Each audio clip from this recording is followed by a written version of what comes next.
Coucou, cap ou pas cap? Mathieu m'a donné un challenge pour aujourd'hui, de parler d'une de mes plus grandes peurs. Hmm. Alors, bon, il y en a eu beaucoup, parce que bon, moi je travaille sur l'intelligence émotionnelle et les émotions, j'en ai plein. C'est bien pour ça que je fais ce boulot-là. Donc des peurs, j'en ai eu déjà des tonnes et des tonnes et des tonnes. La première qui m'est venue spontanément, du coup je vais parler de celle-là. C'est un jour où je rentrais d'un week-end de formation. J'étais fatiguée, bien fatiguée.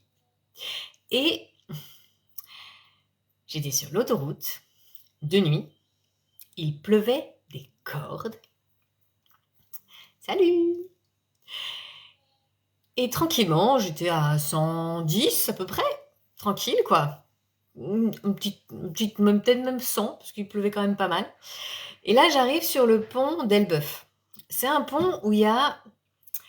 coucou, Caroline. Il y a des rentrées de voitures à cet endroit-là. Donc il y a plusieurs, je crois 2 ou 3, un truc comme ça. Et là, je descends une grande côte et je vois ma voiture qui ralentit d'un coup. Les feux s'éteignent. Je mets les warnings, ça marche pas. La ventilation s'arrête. Il commence à y avoir de la buée dans la voiture. L'autoradio s'arrête. Je suis sur une 4 voies avec des voitures qui rentrent sur le côté. Ma voiture passe de 110 à 40 km/h 3 secondes. Je m'accroche à mon volant comme ça. Je veux aller me rabattre quoi sur les voies enfin je sais même pas comment elles s'appellent, tiens, je sais plus. Mais les voies qu'il y a sur le côté là, sauf qu'il y en a pas. Je suis sur un pont. Je peux pas me rabattre en fait. Je suis forcément sur la circulation. J'ai la trouille de ma vie. Les voitures me klaxonnent. Je suis à 40 km/h sur l'autoroute. Les autres sont à 110, 120, 130. Il pleut des cordes. Ils me voient pas. Il fait nuit. Je panique. Mais je veux survivre. Donc je laisse pas la panique monter.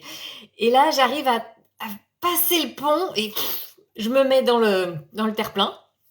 Je descends de la voiture. J'enfile même pas mon gilet de jaune, machin truc. Non, j'y pense même pas. Je saute de la voiture et je m'allonge dans l'herbe, trempée. Il pleuvait des cordes, voilà. Mais j'étais comme ça. J'ai suis passé à 2 doigts de la mort. Voilà. Je téléphone à mon chéri. Et lui, il me dit, qu'est-ce que tu veux que je fasse? Je suis pas avec toi. Bon, d'accord, voilà. Je rappelle les filles avec qui j'étais en formation. Elles disent, oui, mais nous, on n'est pas dans le coin, je peux rien faire. Voilà. Bon, je réussis, après quelques minutes de évacuer le stress, de au secours, j'ai besoin d'aide, aidez-moi, sauvez-moi, excusez-moi. En fait, personne pour me sauver, donc j'appelle l'assurance qui me dit on vous envoie une dépanneuse. Et après, c'est rentré dans l'ordre. Mais j'avoue que je suis montée en stress.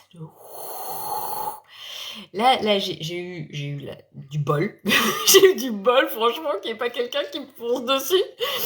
Parce que de passer de 110 à 40 km/h en 3 secondes, c'était juste l'horreur. Donc voilà, le type de stress qu'il peut y avoir, le type de peur que j'ai pu traverser. Il y en a plein d'autres. Ça fait partie des peurs de danger réel imminent. Donc là, les 3 réactions primaires, la fuite, l'attaque ou la sidération. Fuir, je pouvais toujours sauter de la voiture, ça servait pas à grand chose. Enfin si, c'est ce que j'ai fini par faire pour me mettre dans l'herbe, mais bon, voilà. La sidération, non, faut que je tienne le volant, faut que je continue. Et la colère, de toute façon, ça servait à rien.